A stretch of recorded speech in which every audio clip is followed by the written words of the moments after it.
Another day is here, and you're ready for it. What to wear? Check. Breakfast, lunch, and dinner? Check. Planning for what's next and how to save for it? That's where Bank of America can help. For your financial to-dos, Bank of America has experts ready to help get you closer to your goals. Get started at one of our local financial centers or 24/7 in our mobile banking app. Find a location near you at bankofamerica.com/talktous. What would you like the power to do? Mobile banking requires downloading the app and is only available for select devices. Message and data rates may apply. Bank of America N.A., member FDIC.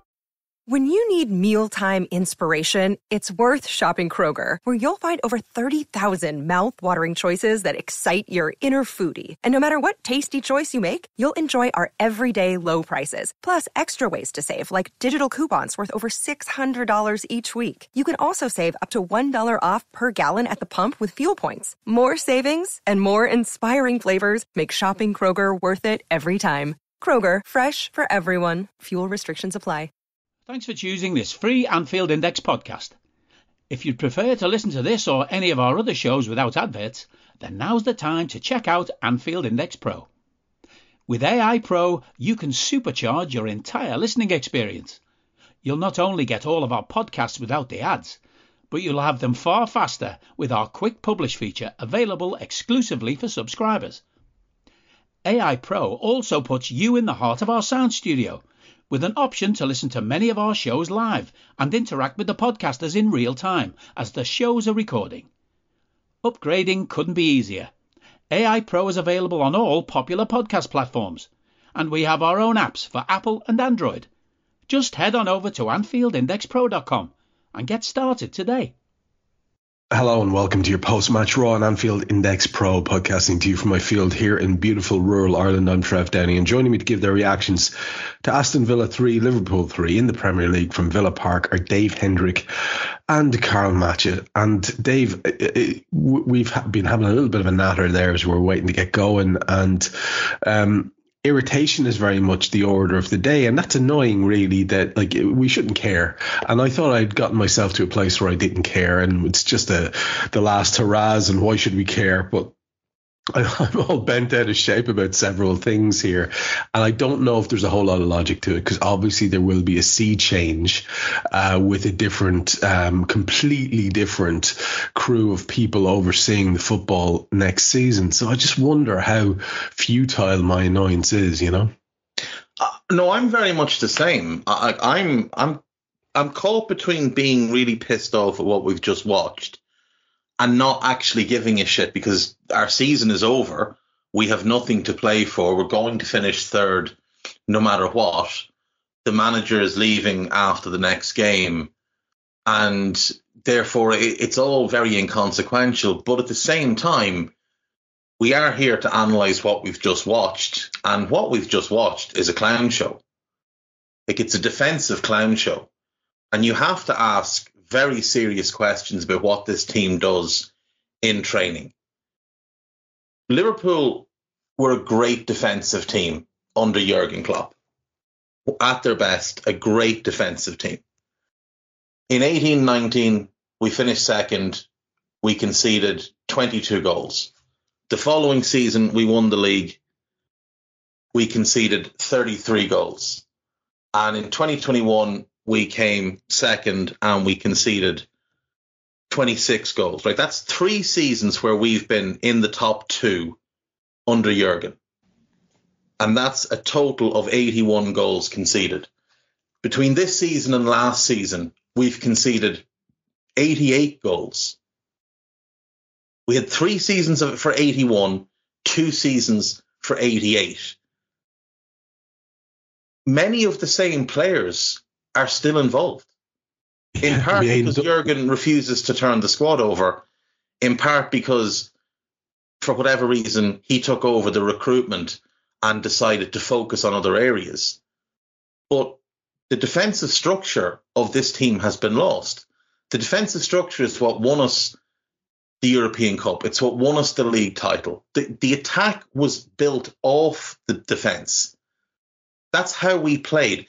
We're sitting there tonight and we're listening to 2 absolute shit gibbons talk about heavy metal football and this type of stuff. Liverpool haven't played heavy metal football in years. like literal years. We haven't played heavy metal football really and truly since the 17-18 season. The Liverpool team in 18-19 was very different structurally and stylistically to the team from the first 2.5 years of Jurgen. And we were built on a great defence, and we had great success for 2 years. Then everybody got injured. Then everybody came back. We won 2 cups. We got to a Champions League final, and we finished second in the league. But again, we had a great defence. The last 2 seasons have been absolutely appalling from a defensive point of view. And people will say you've just been reactive for tonight. This has been the situation all season long. We've been riding our luck all season long. Now, part of it is injuries. Obviously, Trent has been injured a bunch. So we've had Trent, Bradley and Gomez all play right back. Robertson's been injured a bunch. We've had Robertson, Costas and Gomez play left back. We've had Matip, Ibu and Kwanzaa all play right side centre back. We've had Kelleher and Allison playing goal. The only consistent figure has been Virgil. He's got to be fuming at all of this. And to top it all off, in defensive midfield, we've had Endo, McAllister, and for a couple of games, Gomez. Like, Virgil's the only one that's been settled. But the issue here that points to it being a structural thing, more so than a player thing, is that no matter who's on the pitch, we can have Ali, Trent, Ibu, Virgil, Robbo, and Endo, which is nominally our, first choice. It can be Gomez, which I think improves us defensively, but we're still poor structurally. The structural issues are there no matter who plays. They were there last season no matter who played. That's a coaching issue. And I really do wonder what the fuck they're doing on the training ground, because they're certainly not working on anything to fix it. And Karl, as we look at the end of this era, I'm watching videos here of the gaffer walking out backwards, hand on the heart, taking a bow and smiling up benignly at the crowd. They're all loving him. I'm seeing tweets about how, it's quite the achievement that we are all feeling disappointed that third place is, attained so easily, and the next manager will have his work cut out to get us in the top 4 is the gist of this kind of talk. And it all feels a little bit the opposite of where I want to be here. I wanted to be going out on the high. There is an argument, Karl, and I might as well be the one to throw it out just to annoy every fucker, that, we talked about Arsenal doing things like bottling. There is an argument that the league was there for us, and we are the ones who have supremely fucking bottled it over the last while. I think it's only 6 games ago that we were right in it. And then it's literally gone to shit when it felt like it didn't have to, but gone to shit it has. And now we're seeing, I suppose, all the flaws spectacularly laid out in front of us. Again, I pose the same question to you. How arsed are you about that? Because we will have a huge amount, the majority of the personnel will remain, but of course the whole philosophy of someone coming in new, you would imagine, would be different. So I mean, as we see ourselves lurching towards the end of the season here with this sort of clown show defence, it's absolutely joke shop at times. It's so easy for teams to attack us. Do you find yourself with the same old annoyance, or is it tempered somewhat by the fact that it's nearly fucking over, Karl? No, Trev, to be perfectly honest. I think to the people who are suggesting that this is all very good and we've done a good job and this is a good place to be in, well, if what you were looking for was Liverpool being part of irrelevance at this stage of the season, well, 1, congratulations, and 2, just rewind the clock back to before Jurgen joined us, because you were all bleating at that time that at this time of the year you should be fighting for more. I don't really subscribe to the notion that because somebody is leaving that there's no need for it to have happened. It absolutely should have. It was in our hands, and even if the league was a step beyond us because of the changes around and everything else, and I can understand that we're not quite as good as another team like Man City, the Europa League is no excuse. Like, there is zero excuse for falling out of contention for that trophy. we are better, should be better, or at the very least as good as every other team in that competition. So whatever way around you want to put, about finishing third in the league or whatever, this drop off over the last sort of 6 weeks or so is not acceptable. Not for a team which should be wanting to win or should be required to win in any case.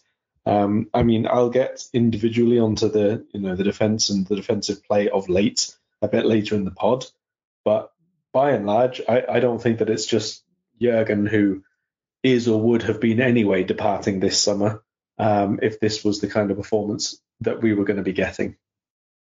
It does feel a bit like that, and it does feel like there's a massive, much as I hate the term, reset button to be hit. And obviously it will be in a way. Dave and I were talking briefly, Karl, before you joined us, before our mics went live at the start, about the endless wittering about Arne Slot's similarity in terms of his football and all the rest of it. And I just think, again, just to echo a point that we were talking about, people are forgetting that there's whatever about similarities to Jurgen Klopp and, painfully simplistic comparisons being made. People are dropping the ball on the obvious thing that we don't play Jurgen Klopp football anymore. It's a point that both of you have made on this pod several times. I've tried to make it on other podcasts as well.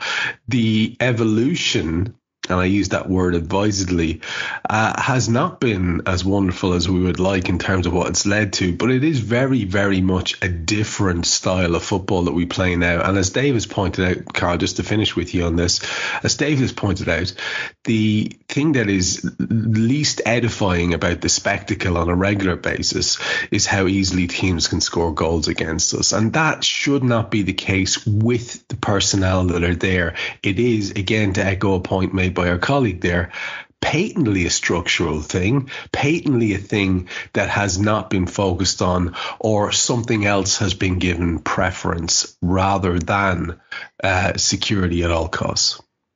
Yes, and it would be very intriguing to know what that something else is, because if we were exceptional at something else, then you could obviously, as we have done previous seasons, sort of overlook the amount of chances that we give up. It's not even the goals that we give up, it's the chances. It's the constant, really easy, really open chances, which are by and large created in the same ways as each other as well. Like tonight, I think was a little bit excessive or exaggeration in just how clownish it all was, to be perfectly honest, with people falling over themselves and booting the ball against each other in recent weeks and all the rest of it. But it is a constant theme that we are created against in the exact same way. And like previously, we were like, let's say like a couple of seasons ago, we might have been caught a lot of times with direct balls over the top behind Trent, something like that. But we were really, really good going forward, or we were, overcommitting certain numbers, and our fullbacks were so important to us really high up the field and really wide upfield that you had to overlook that because that was how we played. But we're not doing the same things. We're not getting, a magnificent outperformance from both fullbacks tonight, for example, and yet there's no defence from them either. Now, I don't want to specifically, shoehorn everything onto Gomez and Trent tonight, as woeful as they were, because this is a one-off match, and we're talking here in general, longer-term aspects of Liverpool's defensive work, and it has been rubbish. But like I said at the beginning, if there's not being worked on, it should be at the expense of something else. And right now, we're not doing anything else really, really well to suggest that that's where all of our focus is. Like, there's no ridiculous high press which works all the time. There's no magnificent set piece play which is really inventive and we threaten every single time. We're not like incredibly good in terms of our patterns of play in the final third, of our repetitions of which players make underlapping or overlapping runs. There's no, new sort of chaos creation of exchanges of passes or new partnerships developing in the final third. So what? The thing is as well, though, like back then when we were playing great football and we had the two fullbacks flung forward high as you like, we still had an incredibly strong four-man defensive block of Virgil plus partner, be it Gomez, be it Matip, and then Fabinho and Gini sitting in front of them, later became Fabinho and Thiago, sitting in front of them. Now we have Virgil plus partner, Endo, and space everywhere.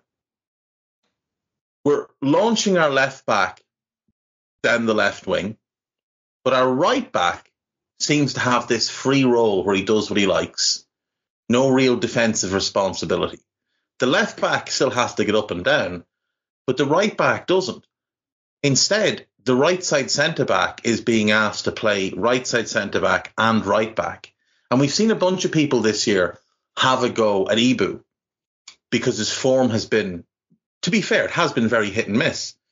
There is not a centre back on the planet that could do what's been asked of him. Not one. Not one centre back on the planet. Maybe the fella next to him. But you could put Yap, Stam and Virgil in this team right now. Yap in his prime, Virgil at his very best, and play everything else the same. And we would give up chances and goals galore. I don't buy this shit about how we should all be thrilled with third. Third was the floor for this team. Like, genuinely, who were people thinking were going to finish above us? Like, genuine question, who was going to finish above us? None of these teams are going to finish above us. We went into that United game with a real chance to win the league. A real chance to win the league. Since then, we've played Manchester United, Crystal Palace, Fulham, Everton, West Ham, Spurs and Villa in the league. We've won 2. Those teams are, right now, 8th, 12th, 14th, 15th, 9th, 5th and 4th in the league. So let's just throw out the teams in the bottom half. Crystal Palace, Fulham, Everton. There's no excuse at all for not taking 9 points there. None. I don't care it was 3 aways in a week. I don't care. Those were all games we should have won. Let's look at the teams that are currently in the top half. That's United, that's West Ham, that's Tottenham and that's Villa. Manchester United, their last 8 games in the Premier League, they've won 1. They've won 1 of their last 8. 4 draws, 3 defeats. West Ham, last 12 games between the Premier League and European competition. They've won 2 with 5 draws and 5 defeats. Aston Villa, last 7 games, Premier League and Europa Conference League, 1 win, 4 defeats. And Tottenham, last 7 games in the league, 2 wins, a draw and 4 defeats. We've played 4 teams in the top half that are all in terrible form. We've beaten 1 of them. We played 3 teams in the bottom half. We beat 1 of them. Now, Crystal Palace admittedly have turned in to the greatest team on the planet in recent weeks, and maybe only holding 1 goal against them was a success. But like, I genuinely have been thinking about this for a couple of weeks now, and I'd like to ask the two of you this question, and I want honest answers. If Jurgen had decided in 2022 to walk away because we just lost out on the title and the Champions League, and he felt like, maybe I've gone as far as I can here, would we be sitting here 2 years later any worse off than we currently are? I don't need a VPN. I've got nothing to hide. This is what I used to tell myself before I hooked up with libertyshield.com. Not only is my home internet now fully encrypted, but I can now access all the websites I want, whenever I want, and do so from absolutely anywhere. As a Liverpool fan, I love to know I can now watch every match, regardless of whether it's on UK TV or not. My Liberty Shield VPN makes sure nothing is blocked and guarantees me super fast streaming speed throughout that match. You can get connected right now with their software package, which includes a 48-hour no-obligation free trial and instant access to their apps for Apple, Android, Fire TV, PC, Mac and Android TV. Or go a step further like I have and get one of their pre-configured VPN routers. These small but powerful devices allow you to easily connect every device in your home to VPN, making it the perfect solution for smart TVs, Mac boxes and games consoles.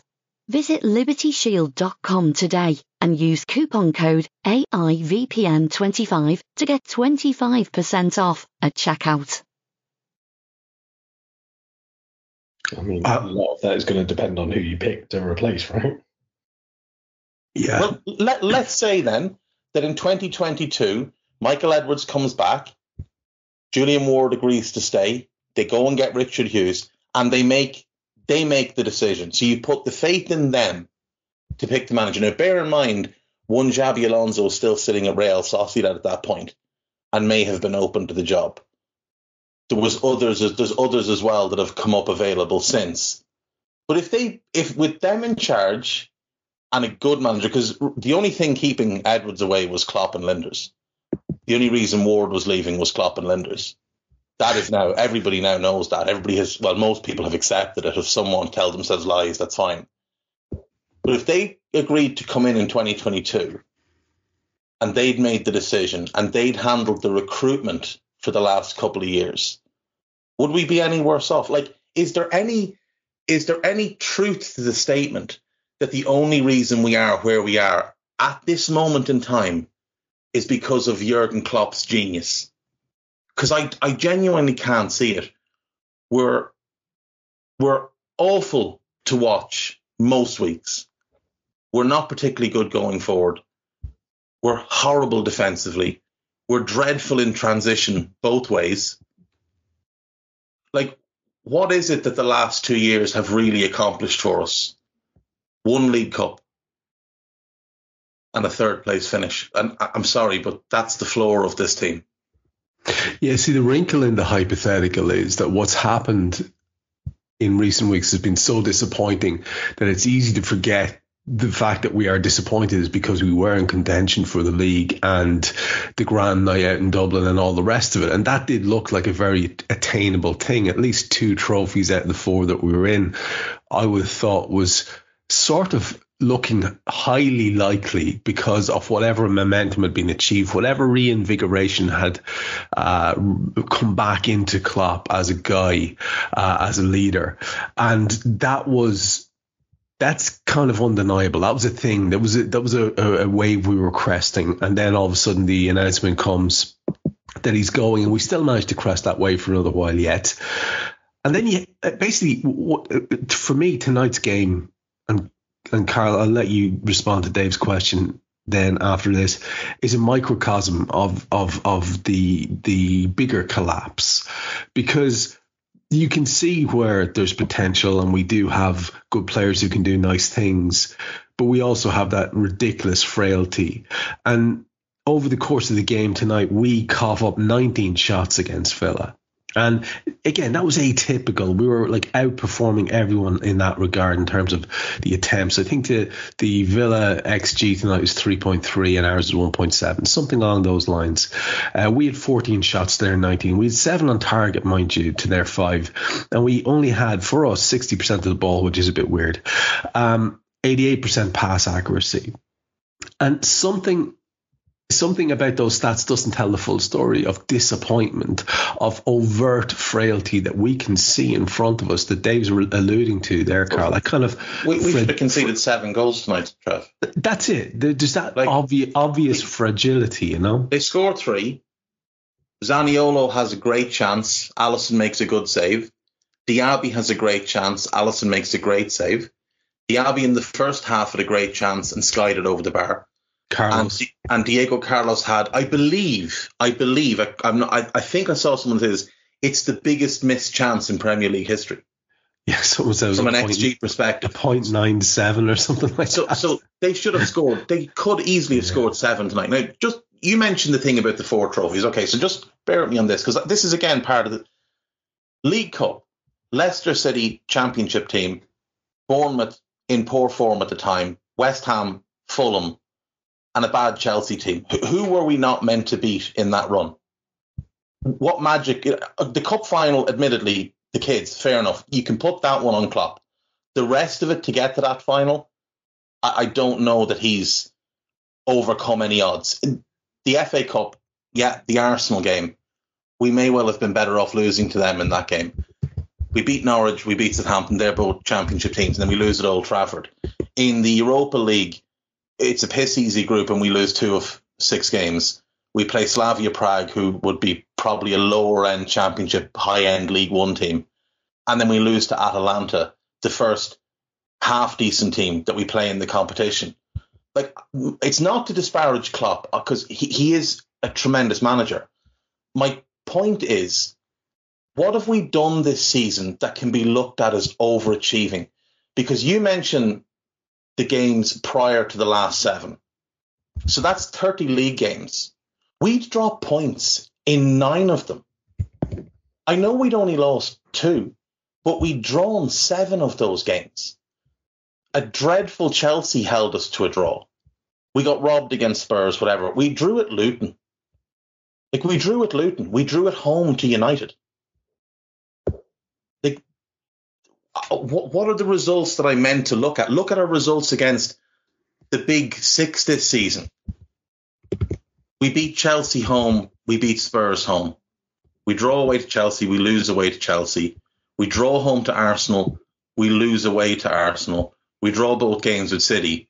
And we draw both games with United. Like, what am I meant to be looking at this season or last season where Klopp is the defining factor in how far we get, other than that Carling Cup or the Carabao Cup final? For me, everything else that's happened this season, I would have expected, whether it's Klopp, whether it's Arne Slot, whether it's De Zerbi.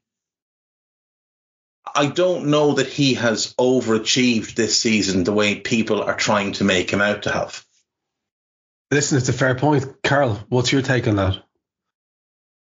I think in the end, it's fair. In the end of where we've ended up, it's fair to say that we've not overachieved. We've not done huge volumes this season. The frustration for me is that it looked like we could do something, which is beyond what we could expect. And we could have done that up until only like a month ago. That's the really annoying part of it. No, it's not annoying. It's the bad part of it. Like, if we'd have been uneven at the start of the season and not really doing too much good stuff and then had a strong end to the season and finished 3rd, you'd probably say that was the more expected way round of doing things, like quite a big squad overhaul after a rubbish season. Takes a little while to gel, all the rest of it, and then finding their feet later on. But because it's gone the other way, it's really bad. It's like, it's desperately poor, actually, because this team, which has, a leadership group, let's say, coaches, manager, the rest of the hierarchy, people within the squad and so on and so forth, who are meant to manage and curate this mentality, should have been having more an effect along this last 7 or 8 months. But at the end of the season, it's completely gone. Right? So that's the bad part of it. So in the end, no, you can't really argue that we would have been worse. We wouldn't have been worse off, because in the end, we haven't really done anything. But we should have. And that's where I think is the really, it's an actively negative point over this season, because we were in a position to overachieve. We were in a position to challenge when we weren't expected to. And in the end, we have fallen way short of that. We haven't really had a very good result this season, like a match which would stand out in the memory and you say, this was great. That's my point. Like, that is my point. You look back at the previous seasons, there's always been 1 or 2 where you've gone, right, Klopp has absolutely had a madness in that one. He's just done incredibly well to win that game. But, like, it's even things like, stringing wins together that we just haven't been able to do well enough this season. Like, our longest winning run is 5. That was the 2nd to 6th games this season. Yeah, you're not winning the league with that shit. No, and then after that, we won only 6 of 12. We won 6 of 12 between the 30th of September, when we lost to Spurs, and the draw with Arsenal just before Christmas. We won 6 of 12 games. Yeah. Yeah, I listen, the thing about it is, as all these retrospectives are going on, and don't worry, Don't worry, listeners. This is us living up to the name of the show. And if you don't know that at this stage, you're listening to the wrong thing. So, there's probably some happy lads talking happy stuff somewhere else. Go and listen to them. But the point is, there will be loads of upbeat content. Of course there will, about reflecting on the manager's era. And it'll be wonderful to talk about it, I guess, because there will be a lot of wonderful things to talk about. Because if we're being honest, and I've seen the likes of Cy Brundish chatting about this topic in general there this evening, the peak was outrageous. I heard you talk about this, Dave, in your show as well. The peak was just outrageous. We were. It's probably, if I'm being honest, it's probably the best Liverpool team I've ever watched.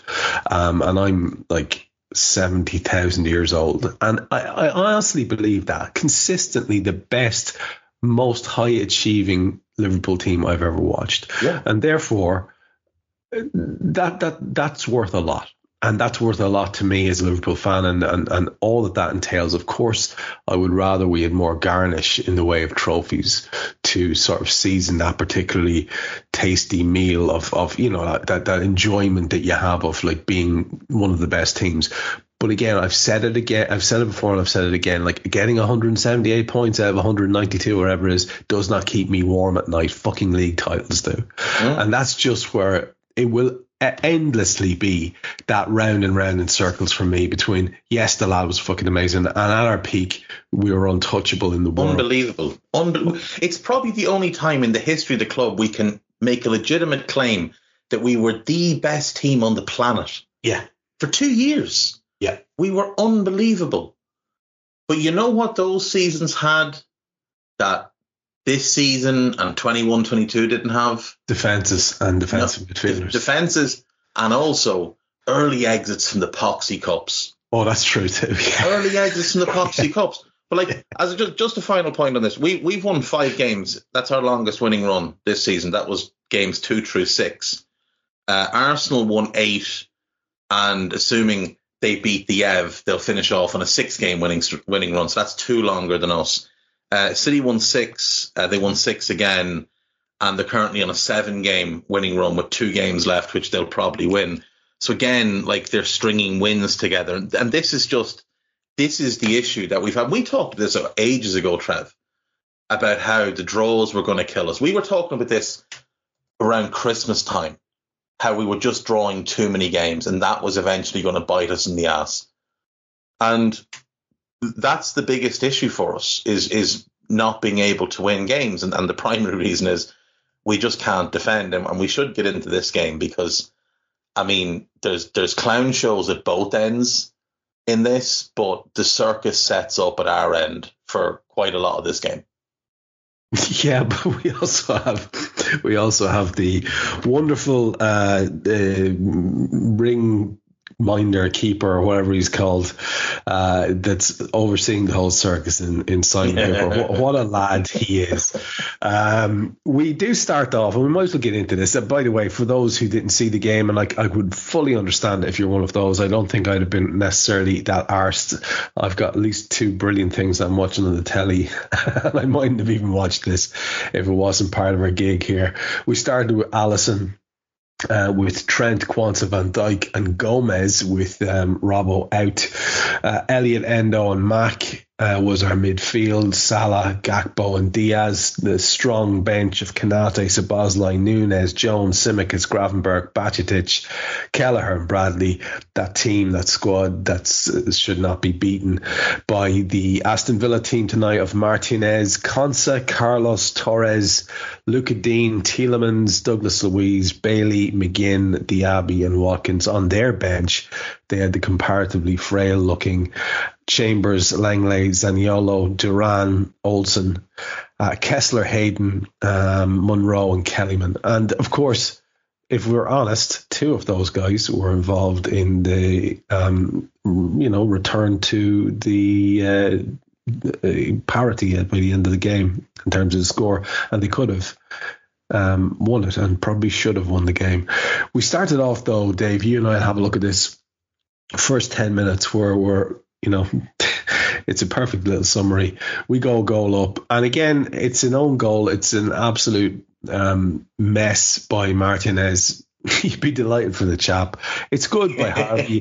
It's a raid down the right. His 1-2 at Mo was very tidy. Nice little ball inside by Mo. And Harvey, for once, improvises a right-footed cross. And it gets a deflection off Pau Torres.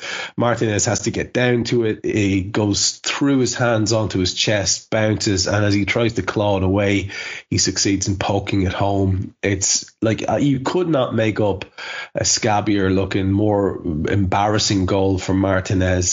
And it's impossible to say that we deserve to be one up. But anyway, let's take it on as far as the Tielemans goal, because soon after that, 2 minutes later, Mo is raiding down the right. He cuts in. He has a shot. It's deflected off Pau Torres again, this time for a corner, which eventually ends up with a sort of a Cody effort headed over the top. On 9 minutes, we have our first little wake-up call in Diaby raiding down our left and cutting it back.